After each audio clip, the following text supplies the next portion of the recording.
Goulet, Patriot Act, juridiction, loi d'exception, droit commun. On a voté 14 lois antiterroristes en 15 ans. Les décrets d'application de la LOPSI votés sous Nicolas Sarkozy en 2010, il manque encore des décrets d'application. Les décrets d'application de la loi de novembre 2014, il en manque encore. Donc il faut arrêter l'émotionnel. Moi, la commission d'enquête que j'ai l'honneur de présider et que j'ai demandé au mois de juin, que j'ai obtenu en juillet, c'est-à-dire à froid, pas dans l'émotion, faut arrêter le compassionnel, l'émotionnel, etc. Faut quand même réfléchir et pas faire une loi à chaque fois qu'il se passe quelque chose, un manège qui tourne, un chien qui mord ou un enfant qui se noie dans une piscine, on fait une loi. Faut arrêter un peu ça, on est sur des choses sérieuses. Donc, appliquons ce qui existe, appliquons-le à fond. Pardon. Et si on parle de Patriot Act, je partage tout à fait ce que dit votre interlocuteur, et il y a quand même des choses importantes dans le Patriot Act, alors que tout le monde oublie aujourd'hui. J'entends parler de tout et de n'importe quoi, mais j'entends pas parler des circuits financiers. Alors pour le coup, le Patriot Act, en ce qui concerne le contrôle des circuits financiers, là, on pourrait quand même regarder ce qui se passe, parce que c'est vrai qu'on a des flux financiers qu'on contrôle mal ou qu'on contrôle pas, et si on parle de Patriot Act, je parle pas de Guantanamo, je parle pas des mesures d'exception, je parle pas des mesures de droit, je parle de rehausser TRACFIN, comme on veut. Je parle de contrôler les gens qui vont et qui viennent et qui prennent leurs allocations chômage et qui partent en Syrie avec leurs chèques. Je parle de tout ça. Je parle des petits ruisseaux qui font les grandes rivières. Alors, si on parle de Patriot Act, oublions ce qui est loi d'exception et parlons du Patriot Act côté financement, côté réseau financier, parce que de ça, on n'en a pas encore parlé. Valérie Debord, peut-être une réaction sur ces flux financiers qu'il faudrait suivre de plus près. Est-ce que vous partagez l'avis de Nathalie Goulet ? Mais il y a la nécessité, si vous voulez, d'avoir la possibilité de regarder les différents fichiers. On sait que c'est un des gros problèmes qui existent en France. Alors peut-être s'il faut déroger, c'est effectivement pour faire en sorte d'avoir une vision globale et une fusion des fichiers. C'est vrai que c'est quelque chose qui pourrait être intéressant. Moi, je reviens juste sur un point qui semble faire consensus, et je pense qu'on est vraiment sur une question sur laquelle le consensus est absolument nécessaire, sur le programme qui permet de retracer en fait les vols des passagers vers un certain nombre de destinations qu'on appelle programme PNR et qui aujourd'hui est bloqué au niveau du Parlement. C'est un projet de directive européen qui pour l'instant est bloqué. On voit bien qu'avec ce dispositif-là, on aurait certainement pu avoir connaissance qu'un des frères Kouachi était allé au Yémen. Et à partir de là, on aurait pu effectivement, les services de renseignement auraient pu être extrêmement alertés par cette destination. Donc là, je crois qu'il est assez urgent sur le PNR peut-être les différents partis, et ceux qui bloquent notamment au niveau du Parlement, se saisissent de cette question, parce que là, on voit que c'est quelque chose qu'on peut faire rapidement, donc c'est absolument intéressant. Alors sur ce PNR, Nathalie. Alors, le gouvernement est très motivé. Nous, on a rendez-vous incessamment avec la commission Libé à Bruxelles, parce que c'est évidemment l'Europe qui bloque, mais on a un PNR français. Et puis, on a une chose extravagante, et là, je partage complètement. Alors, sur le PNR, c'est nécessaire. Les Américains l'ont obtenu, avec l'Union européenne, parce qu'ils ont mis un certain nombre de pressions. Et donc, nous, quand on a besoin de renseignements, c'est le 22 à Asnières. C'est-à-dire qu'au lieu d'avoir le renseignement directement, c'est les Américains qui nous le donnent. Bon. Et là où je partage aussi la position générale, mais c'est d'une analyse, ça relève pas. Si vous voulez, on a les mêmes symptômes, on a les mêmes problèmes, que ce soit l'affaire Mera ou la récente affaire.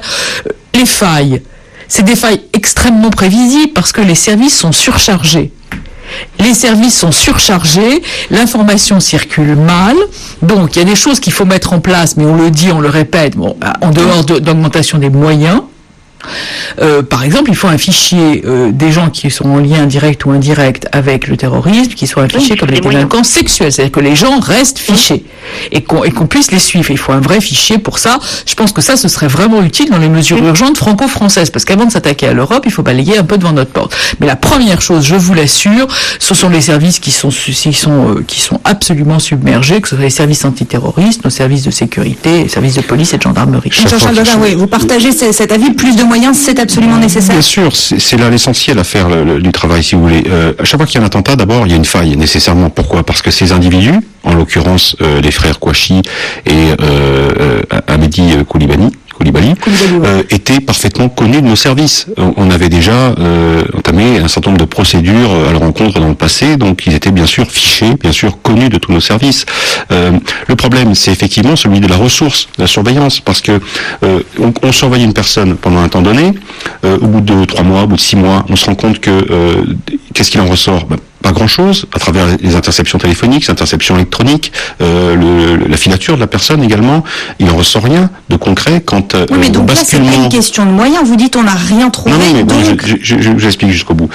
Il ne ressort rien de cette surveillance. C'est parce que ces personnes aussi ont appris la dissimulation. Elles ont été au contact, on le sait, notamment pour au moins une partie d'entre eux, au contact d'une organisation terroriste à l'étranger. Donc elles ont appris la dissimulation, elles ont appris à cacher leurs intentions réelles. Bref, il y a ce problème-là qui s'est posé. Et puis, surtout, il y a un problème de ressources. Aujourd'hui, il y a des priorités pour le renseignement. On ne peut pas surveiller tout le monde de la même manière et en même temps, surtout.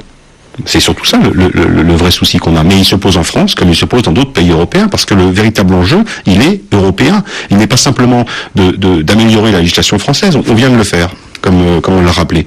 Ce qu'on a fait, ce qu'on a bâti, tous les pays européens, c'est finalement une défense en patchwork. Chaque État a modifié, a amélioré son propre dispositif.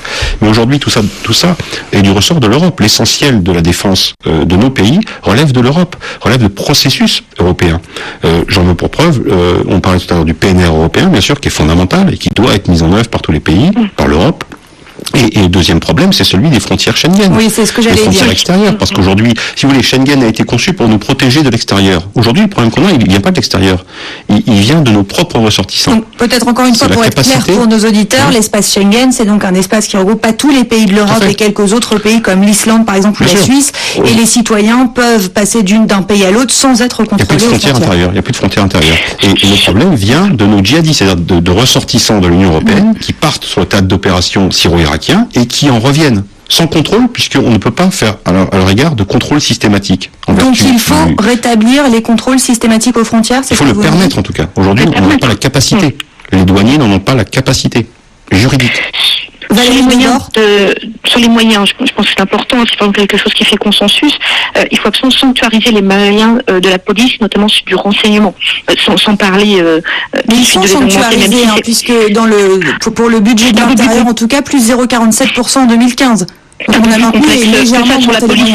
Si vous voulez, sur la police, c'est quand même un petit peu plus complexe que ça. On sait très bien que rien que sur l'aire urbaine de Paris, il y a quand même 1000 policiers de moins cette année. Donc on voit que là, il y a absolument nécessité de revoir cela. Je pense que c'est quelque chose qui peut faire consensus. Nous sommes les premiers à l'UMP à considérer qu'il faut faire effectivement des économies, mais pas des économies sur la sécurité. Je pense que là, il faut faire des choix de vie, des choix de société. Aujourd'hui, ces choix-là, il faut absolument les faire de façon consensuelle. Et au niveau européen, je pense qu'il y a aussi nécessité de dégager en la matière un certain nombre de budgets qui soient également sanctuarisés pour pouvoir effectivement rétablir un certain nombre de contrôles qui aujourd'hui, même s'ils pouvaient être faits, ne pouvaient pas être faits matériellement, physiquement, puisque nous n'avons pas les moyens physiques humains. Nathalie Goulet, sur l'espace Schengen, est-ce que vous aussi, vous considérez qu'il faut en tout cas donner la possibilité de nouveau de faire ces contrôles aux frontières? C'est important? Oui, contrôle aux frontières, oui, parce que quand les gens passent pas par la France, ils passent par l'Espagne ou par l'Italie, et puis maintenant par la voie maritime. Donc effectivement, c'est pas la peine de demander à nos amis turcs de faire tout le sale boulot, sinon on peut pas nettoyer devant notre porte nous-mêmes.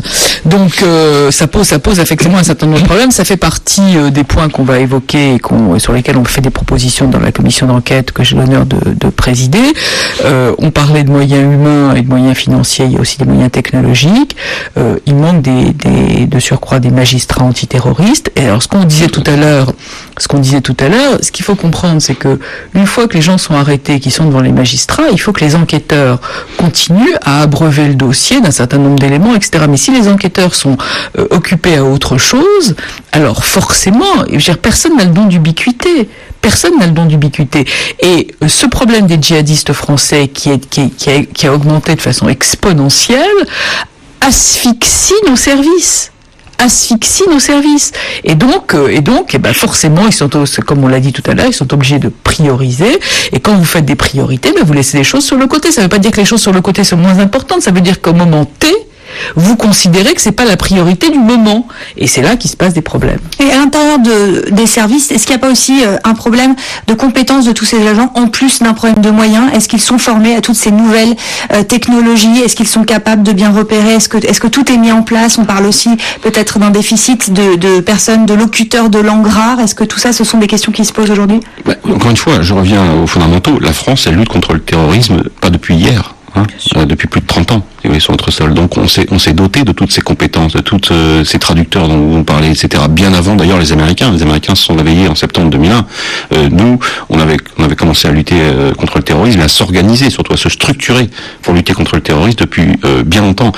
Non, ce sur quoi je veux revenir, c'est effectivement le problème des moyens, le problème du facteur joué par les djihadistes français qui contribuent à déborder complètement tous les services. Alors, on parlait des services de renseignement, bien sûr, qu'ils le sont, au premier rang. Les services judiciaires également. Il faut savoir qu'il y a 7 magistrats antiterroristes aujourd'hui. Il y en aura moins encore l'année prochaine, qui traitent ensemble, tous, combien de dossiers plus de 100 dossiers aujourd'hui, qui concernent plus de 500 personnes. Vous savez que pour le dossier de Charlie Hebdo, ils ont dû recruter 20 magistrats supplémentaires qui étaient en pré-retraite pour précisément gérer le flux à la fois de témoins, tout l'ensemble du dossier qui ne pouvait plus maîtriser seul, si vous voulez. On est véritablement face à un problème d'une ampleur sans précédent dans notre pays. Alors il y a aussi d'autres mesures, d'autres propositions qui circulent, comme par exemple la possibilité d'introduire une interdiction de revenir sur le territoire français. Nathalie Goulet, est-ce que ça vous semble être une mesure à prendre? C'est ce que font les Anglais. Oui, déjà. C'est ce que proposent les Anglais, mais le problème c'est que ça ne fait que le mettre en place. Ouais. Pardon? Non, je dis oui, effectivement, c'est ce qu'ils proposent, mais ils cherchent encore la façon de le mettre en place, quoi. C'est-à-dire que le texte, la procédure est inversée en Angleterre, parce que le texte est déposé, il est débattu après. Mais moi, j'étais à Londres il y a 15 jours, j'ai rencontré les gens du Home Office, du ministère de l'Intérieur, et la question de l'interdiction du retour, elle est surtout pour garantir le filtrage. Elle n'est pas pour leur interdire l'accès au territoire. Elle est pour, pendant ce temps-là, organiser la certitude de vérifier qu'ils reviennent bien par des points de passage. Mais là encore, on va se retrouver exactement dans la même difficulté. C'est que, comme parfois on les a pas vus partir, on ne sait pas que ces gens-là sont dangereux quand ils reviennent. Alors je voudrais quand même attirer votre attention une demi-seconde sur le fait que nous sommes un état de droit, et que tant qu'il n'y a pas des charges contre les gens, vous ne pouvez pas les empêcher de circuler. Et que donc c'est extrêmement compliqué à gérer.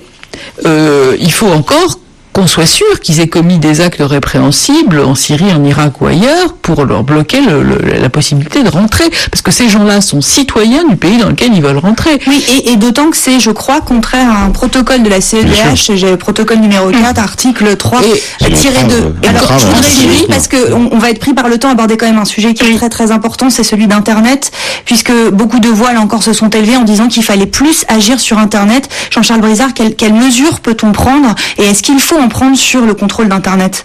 Mais sur Internet, précisément, la nouvelle loi, celle du 13 novembre 2014, a prévu un certain nombre de dispositions nouvelles, notamment la capacité de bloquer des sites Internet qui font l'apologie ou qui provoquent le terrorisme. Et si c'est trop long, de demander aux fournisseurs de le faire. Tout à fait. Elle a prévu également des nouveaux moyens d'enquête. Sur Internet, l'anonymat par exemple, etc. Toutes choses qui étaient réclamées par ailleurs dans différentes propositions de loi d'autres partis politiques. Les décrets d'application de ces dispositions ne sont pas encore pris parce que le gouvernement a besoin de l'avis de l'Union européenne, un certain nombre d'entre elles, et donc tant qu'on n'a pas cet avis, on ne peut pas mettre en œuvre concrètement opérationnellement ces dispositions. Vous dites décrets d'application, c'est pas le problème. Peut-être Valérie Debord. Moyen, parce qu'une fois que ces décrets d'application seront pris, c'était une fois que les différents avis seront rendus, il faudra prendre des moyens parce que il faut, pour contrôler, pour pouvoir mettre en place les procédures de suspension des sites prônant notamment le djihadisme, il faut des gens pour surveiller et contrôler sur directement les réseaux. Donc on voit bien que là aussi il y a besoin de cellules de veille opérationnelle 24 heures sur 24. Mais donc pas de nouvelle loi en ce qui concerne Internet. Non, là la loi existe, si vous voulez. Il faut juste que les décrets d'application sortent. La loi, elle est récente, elle date de la fin d'année dernière. Mais il faudra tout de suite déclencher, et c'est peut-être ça qui manque un peu dans la loi, c'est que la loi après ne prévoit pas les moyens à enclencher nécessaires pour faire en sorte de surveiller. Ouais. Alors, Nathalie Goulet, sur Internet, il y a une chose que font les Anglais et qui est extrêmement importante, c'est la construction du contre-discours. Parce que quand vous bloquez un site, le lendemain matin, il est recréé quelque part ailleurs. Tout ça est un peu illusoire. C'est bien de l'avoir voté. Moi, c'est la seule disposition de la loi que j'ai pas votée d'ailleurs parce que j'y crois pas du tout au blocage. Je pense que c'est un affichage et que sur le plan technique, c'est quasiment pas possible. On a eu des démonstrations de blocage de sites. C'est vraiment très compliqué. La construction du contre-discours, La négociation avec les fournisseurs d'accès d'Internet, c'est-à-dire que quand les gens vont aller chercher Jihad 2.0, Siri, etc., ce qui va arriver en premier dans les liens, c'est le contre-discours. Parce qu'il faut savoir que les gens, notamment des convertis qui sont à hauteur de 25%, connaissent très peu l'islam, sont embrigadés par des discours hollywoodiens, ils sont pas capables. Voilà. Et donc si le contre-discours arrive avant, eh ben ce sera toujours ça de gagner. Merci beaucoup, c'est la fin de ce débat. Merci à nos trois invités, Nathalie Goulet, sénatrice UDI, Valérie Debord, secrétaire nationale de l'UMP, et Jean-Charles Brizard, président du Centre d'analyse du territoire. Merci également